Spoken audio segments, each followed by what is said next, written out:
प्यारे बच्चों, सुप्रभात। आज की कक्षा में हम पढ़ेंगे अर्थ के आधार पर वाक्य भेद, जो आपके व्याकरण के अंतर्गत एक व्याकरण का अंश है। ये अर्थ के आधार पर वाक्य भेद भी आपको परीक्षा में 4 अंकों के आते हैं। तो प्यारे बच्चों, जब हम कोई भी विषय का अध्ययन करते हैं तो हमें उसके बारे में पूरी जानकारी होनी चाहिए। आपने अर्थ के आधार पर वाक्य भेद तो पढ़ लिया, लेकिन सबसे पहले आपको वाक्य की जानकारी होनी चाहिए कि वाक्य क्या है। आपने छोटे थे जब आपको समझा, आप क ख ग ऐसे पढ़ते थे ना, तो वो क्या होता था, वर्णों को जब हम मिला देते हैं तो उससे क्या बनता है, शब्द। जैसे का और म मिलाओगे तो काम बन गया, रा और म मिलाओगे तो राम शब्द बन गया। ठीक है, आप फिर ल ड़ का मिलाओगे तो लड़का बन गया। लेकिन जब हम इन शब्दों के सार्थक समूह को व्यवस्थित क्रम में लिखते हैं तो वो क्या कहलाते हैं, वाक्य कहलाते हैं। अब हमारा वाक्य तो क्या है, राम एक अच्छा लड़का है। लेकिन मैं आपको बोलूँ राम अच्छा है लड़का, आपको सुनने में अच्छा नहीं लग रहा ना। तो जब तक हम शब्दों को व्यवस्थित क्रम में नहीं रखेंगे तब तक वो वाक्य नहीं बनता है। जब भी आप शब्दों के सार्थक समूह का मतलब है, कितने भी वाक्य में हमारे शब्द हो सकते हैं। राम और सीता दोनों विद्यालय जाते हैं। मैं आपको बोलती राम विद्यालय और सीता जाते हैं, अच्छा नहीं लग रहा। तो हम जब राम और सीता दोनों विद्यालय जाते हैं, तो ये हमारा क्या था, शब्दों का सार्थक समूह। तो सबसे पहले बच्चों, वाक्य की परिभाषा थी कि जब हम शब्दों के सार्थक समूह को व्यवस्थित क्रम में लिखते हैं तो वो क्या कहलाता है, वाक्य कहलाता है। वाक्य के अंग, भेद नहीं, अंग होता है उद्देश्य और विधेय। उद्देश्य और विधेय। वाक्य में कर्ता अर्थात क्रिया को करने वाला उद्देश्य कहलाता है। राम पढ़ता है, राम पढ़ता है में पढ़ने का काम कौन कर रहा है, राम। तो राम कौन सी क्रिया कर रहा है, पढ़ने की क्रिया कर रहा है, तो राम क्या होएगा, उद्देश्य। ठीक है ना। और विधेय, उद्देश्य द्वारा जो काम किया जाता है, वो उद्देश्य द्वारा जो काम किया जाता है वह शब्द विधेय कहलाता है। जैसे अब आपको एक उदाहरण, राघव कविता पढ़ता है। राघव कविता पढ़ता है। राघव कौन है, काम को करने वाला, जिसको हम कर्ता बोलते हैं। तो राघव क्या हो गया, उद्देश्य। और जो कविता पढ़ता है वो क्या हो गया, विधेय है। राघव के द्वारा कौन सा काम किया जा रहा है, कविता पढ़ने का। तो राघव उद्देश्य है और कविता पढ़ता है विधेय है। अर्थात वाक्य में कर्ता जो क्रिया को करने वाला होता है वो क्या कहलाता है, उद्देश्य। और उद्देश्य द्वारा जो काम किया जाता है, ठीक है, वो क्या कहलाता है, विधेय कहलाता है। तो राघव द्वारा क्या काम किया जा रहा है, कविता पढ़ने का काम, तो वो हो गया विधेय। ठीक है बच्चों, ये तो थे हमारे वाक्य के अंग। अब हम करेंगे वाक्य के प्रकार। ठीक है, आपको एक दूसरा एग्जाम्पल है, गीता विद्यालय जाती है। गीता क्या, उद्देश्य, और विद्यालय जाती है विधेय। ठीक है ना। तो आपको उद्देश्य और विधेय में सबसे पहले वाक्य करते टाइम आपको उद्देश्य और विधेय की जानकारी होना आवश्यक है। अर्थ के वाक्य के जो भेद होते हैं वो 2 प्रकार के होते हैं। एक तो होता है रचना के आधार पर वाक्य भेद, वो कक्षा 10वीं में जब आप जाओगे आपकी रचना के आधार पर वाक्य भेद आएंगे। अब आपका क्या है, अर्थ के आधार पर वाक्य भेद। अर्थ, ठीक है ना, अर्थ के आधार पर जब भी हम कोई वाक्य पढ़ते हैं उसका क्या अर्थ निकलता है, उसके आधार पर हम जो वाक्य भेद जानते हैं वो क्या कहलाते हैं, अर्थ के आधार पर वाक्य भेद। अर्थ के आधार पर जो वाक्य भेद होते हैं वो होते हैं 8 प्रकार के। और जो रचना के आधार पर होते हैं, यानी रचना माने बनावट के आधार पर, वो होते हैं 3, सरल वाक्य, संयुक्त वाक्य और मिश्र वाक्य। लेकिन हाँ, आपके पाठ्यक्रम में कौन सा है, अर्थ के आधार पर वाक्य भेद। ये कितने प्रकार के होते हैं, 8 प्रकार के होते हैं। ठीक है, सबसे पहले हम करेंगे विधान वाचक। ठीक है, विधान वाचक, नाम से ही पता चल रहा है कि जिन वाक्यों द्वारा हमें कोई जानकारी विधान जानकारी प्राप्त होती है वो क्या कहलाते हैं? विधानवाचक। जिन वाक्यों के द्वारा हमें कोई जानकारी प्राप्त होती है, जिन वाक्यों के द्वारा हमें कोई जानकारी प्राप्त होती है वो क्या कहलाते हैं? विधानवाचक। जानकारी देने वाले वाक्य विधानवाचक। जैसे दीपावली रोशनी का त्योहार है, तो आपको जानकारी मिल रही है किसके बारे में? दीपावली के बारे में। तो ये साधारण वाक्य है और एक तरीके से कौन सा हो गया? विधानवाचक। राजा दशरथ अयोध्या के राजा थे, ये आपको जानकारी मिल रही है कि राजा दशरथ कहाँ के राजा थे? अयोध्या के। मैं कल स्कूल गया था, हमारा स्कूल किलियांवाली में है, बाल मंदिर स्कूल किलियांवाली में है। तो ये आपको इन सभी वाक्यों से जानकारी मिल रही है। साधारण वाक्य अर्थात विधानवाचक वाक्य कहलाते हैं। तो आपको जिन वाक्यों द्वारा हमें कोई जानकारी प्राप्त होती है वो क्या कहलाते हैं? विधानवाचक कहलाते हैं। दूसरा आपका आएगा निषेधवाचक। निषेधवाचक माने निषेध। आप कई बार आप जाते हो, आपको लिखा हुआ ना यहाँ बैठना निषेध है, इसे तोड़ना निषेध है। आप पार्क में जाते हो, यहाँ थूकना निषेध है। निषेध माने मना करना। तो जिन वाक्यों में किसी कार्य के न होने का अर्थात निषेध हो, जिन वाक्यों में, वहाँ कौन सा होता है हमारा वाक्य? वो कौन सा वाक्य कहलाता है? निषेधवाचक। ठीक है। निषेध मना करना, ना होने का ज्ञान करवाना। मेरी माताजी घर पर नहीं है, या नहीं है क्या है? मना होना, ना होना। ठीक है ना। हमारे शहर में कोरोना संक्रमित व्यक्ति नहीं है।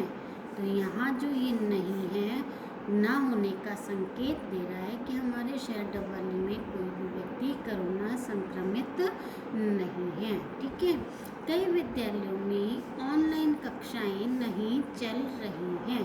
तो जो ये नहीं चल रही हैं, यहाँ क्या है? मनाएं नहीं चल रही है, ना का निषेध, ना होने का निषेध हो रहा है कि ऑनलाइन कक्षाएं नहीं चल रही हैं। यहाँ भी ना होने का निषेध है ना। यहाँ भी मेरे माताजी घर पर नहीं है, ना होने का निषेध पता चल रहा है हमारा, है ना। तो वो क्या कहलाता है? निषेधवाचक। माने ना होना। मेरी माताजी घर पर नहीं है, हमारे शहर में कोरोना संक्रमित व्यक्ति नहीं है, कई विद्यालयों में ऑनलाइन कक्षाएं नहीं चल रही हैं। ठीक है। तो ये सब क्या है आपका? निषेधवाचक। उसके बाद तीसरा हमारा आता है आज्ञावाचक। अब हर जगह वाचक और आज्ञा माने जिन वाक्यों में, वाचक माने ठीक है, और आज्ञा माने आज्ञा या अनुमति देने का जो बोध कराते हैं वो क्या कहलाते हैं? आज्ञावाचक। जहाँ ना होने का बोध होता है वो क्या कहलाते हैं? निषेधवाचक। तो जहाँ आज्ञा होने का बोध होता है वो क्या कहलाते हैं? आज्ञावाचक। अनुमति देने का, आज्ञा देने का। आप सब गृह कार्य पूरा करो। मैं आपको आज्ञा देती हूँ ना हर जब भी कक्षा होती है, बेटा अपना काम समय पर पूरा करो। आप सब गृह कार्य पूरा करो।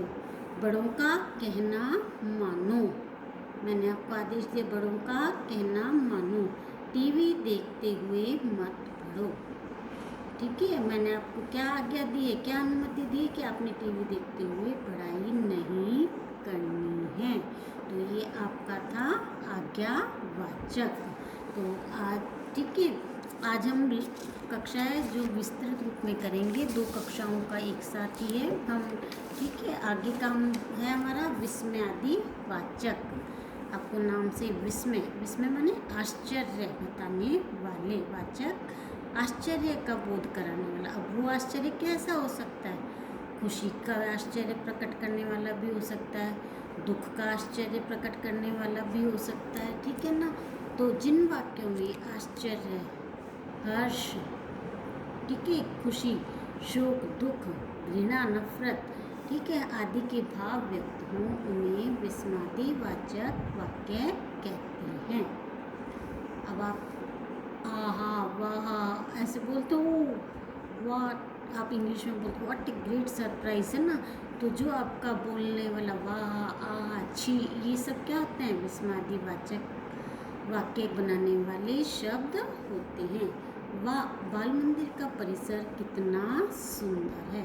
ठीक है, जो हमारे स्कूल में आता है या आप एकदम से अचानक आएगा स्कूल में और क्या देख के हमारे परिसर को की सुंदरता को देखकर क्या कहेगा, वाह बाल मंदिर का परिसर कितना सुंदर है।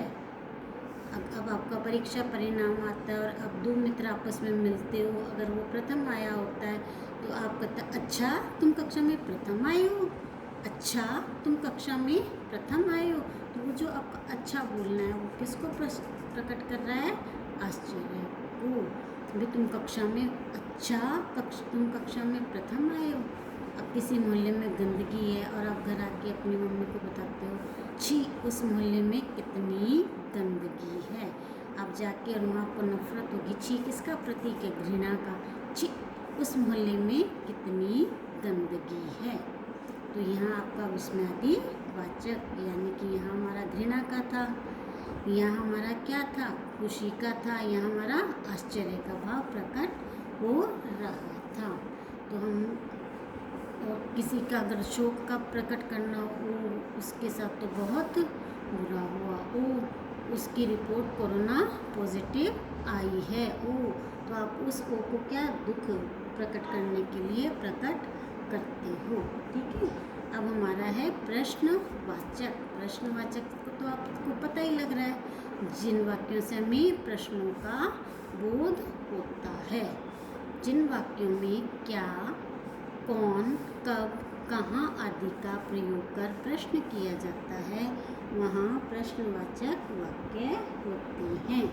ठीक है, कैसे, क्या तुमने बाल मंदिर स्कूल देखा है, आप दो फ्रेंड्स की बात हो रही है, ठीक है ना, एक दूसरे स्कूल में पढ़ती है और आप बाल मंदिर में पढ़ते हो। ठीक है, आप अपनी फ्रेंड को कहोगे क्या तुमने बाल मंदिर स्कूल देखा है। ठीक है, तो अब लॉकडाउन कब ख़त्म होगा, आप अपनी मम्मी से घर में ऑनलाइन कक्षाएं ले रहे हो, आप स्कूल जाना चाहते हो, सबसे मिलना जुलना चाहते हो, आप कहोगे मम्मी लॉकडाउन कब ख़त्म होगा। ठीक है ना, तुम्हारे घर कौन आया था।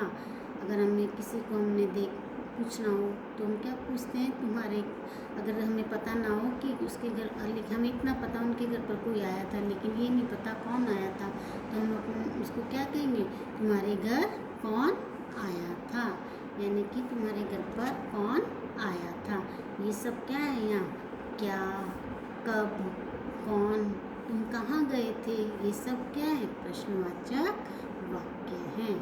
प्रश्नवाचक वाक्य में हमेशा कौन, कब, कहाँ, क्यों ये सब शब्द लगकर एक प्रश्न का बोध होता है, तो वो क्या कहलाते हैं, हमारे प्रश्नवाचक वाक्य। आगे हमारा है संकेतवाचक। आपको नाम से ही पता चल रहा है बेटा, संकेत माने होता है इशारा। ठीक है, संकेत माने इशारा। जिन वाक्यों में एक स्थिति दूसरी स्थिति पर निर्भर हो या अपेक्षा या संकेत प्रकट होता है वहाँ संकेतवाचक वाक्य होते हैं। कहाँ पर एक स्थिति खत्म होती है तो दूसरी स्थिति उसके ऊपर निर्भर होती है। ठीक है, यदि वर्षा अच्छी होगी तो फसल भी अच्छी होगी। तो जो यदि वर्षा अच्छी होगी, फसल का अच्छा होना किसके ऊपर निर्भर करता है, वर्षा के अच्छा होने पर। यदि तुम एकाग्रता से ऑनलाइन कक्षाएं लोगे तो तुम्हें सब कुछ समझ आएगा। ठीक है, कई बच्चे होते हैं जो पढ़ना नहीं चाहते हो, अपना मोबाइल सिर्फ होमवर्क देखने के लिए ऑन करते हैं, क्लास में जो वीडियो आ रही हैं जो ध्यान ढंग से आपस में क्या है उसको देखते नहीं हैं, तो एक मित्र दूसरे मित्र को कहता है यदि तुम एकाग्रता से ऑनलाइन कक्षाएं लोगे तो तुम्हें सब कुछ समझ आएगा। ठीक है, तो यहाँ यदि और तो, यदि और तो ये सब एक दूसरे के ऊपर परिस्थितियाँ निर्भर कर रही है। यदि तुम परिश्रम करते तो तुम उत्तीर्ण हो जाते, यानी कि तुम्हारा पास होना तुम्हारी मेहनत के ऊपर निर्भर करता है। अगला है हमारा संदेहवाचक। संदेह आपको पता ही है ना, जिसको हम शक भी कहते हैं, शंका भी कहते हैं। जिन वाक्यों में संदेह या शंका हो वहाँ संदेहवाचक वाक्य होते हैं। जिन वाक्यों में संदेह शंका हो वहाँ संदेहवाचक वाक्य होते हैं। शायद जुलाई में स्कूल खुल जाए। अब हमारे शायद जुलाई में स्कूल खुल जाए, इसमें क्या है, ये शायद लगा देने से इस वाक्य में शंका है। अभी हमें पूरा पता नहीं है, हम अनुमान लगा रहे हैं कि अगर हमारे कोरोना संक्रमण के मरीज दिन प्रतिदिन कम होते गए तो शायद हमारा स्कूल दोबारा से जुलाई में खुल जाए। अब हम लॉकडाउन के संभवतः पर्यावरण स्वच्छ हो जाए। इतने दिन से लॉकडाउन के कारण हमारे कल कारखाने सब बंद हैं, आवागमन के जो साधन हैं वो बंद हैं। तो इस ना होने के बावजूद हम क्या कह सकते हैं कि संभवतः पर्यावरण स्वच्छ हो जाए। संभावना है कि ये सब होने से पर्यावरण स्वच्छ हो जाएगा। इसके बाद हमारा अंतिम जो भेद होता है वो क्या कौन सा होएगा, हमारा इच्छावाचक। इच्छा आपको सब पता ही लग रहा है नाम से ही, जहाँ हमारी जिन वाक्यों में इच्छा, कामना, शुभकामना, आशीर्वाद और सुझाव प्रकट होते हैं वे वाक्य इच्छावाचक होते हैं। हमारी मन की इच्छा भी प्रकट होती है, हम किसी को शुभकामनाएं भी देते हैं, विशेष आशीर्वाद ब्लेसिंग्स भी देते हैं और अपने सुझाव भी देते हैं, तो वो वाक्य क्या होते हैं, इच्छावाचक होते हैं। हम कहते हैं कोई हमारे को विश करते हैं, हम कहते हैं ना आयुष्मान भव, सौभाग्यवान भव। तो भव माने संस्कृत का है बनो, आयुष्मान माने लंबी आयु वाले बनो। तो मेरी क्या इच्छा है कि जिसने मेरे को सामने वाले ने मुझे मेरे को नमस्कार किया है, उस मेरी इच्छा है कि वो आयुष्मान बने। भगवान आपकी मनोकामना पूरी करे, ठीक है, ये भी मेरी इच्छा है। संसार में सब जगह सुख शांति रहे, सर्वे भवन्तु सुखिनः। तो संसार में सब जगह सुख शांति रहे, ये भी हम मंगल कामना कर रहे हैं। तो यहाँ सब जगह क्या है, हमारा कौन सा अलंकार है, कौन सा यहाँ वाक्य भेद है, इच्छावाचक। तो आपने पढ़ा ना कि हमने आयुष्मान भव में हमने किसी की उम्र लंबी होने की कामना की है, भगवान से हमने कामना की कि इनकी मनोकामना पूरी करे। संसार में सर्वे भवन्तु सुखिनः कि हमने कल्याण की कामना की है सबके लिए। तो प्यारे बच्चों, ये 8 प्रकार के वाक्य भेद हैं, किसके आधार पर, अर्थ के आधार पर।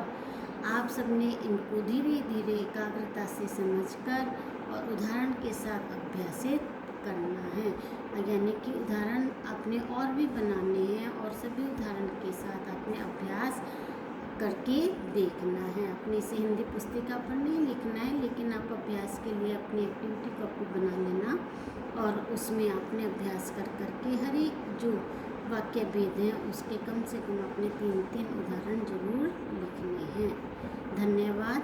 जय हिंद।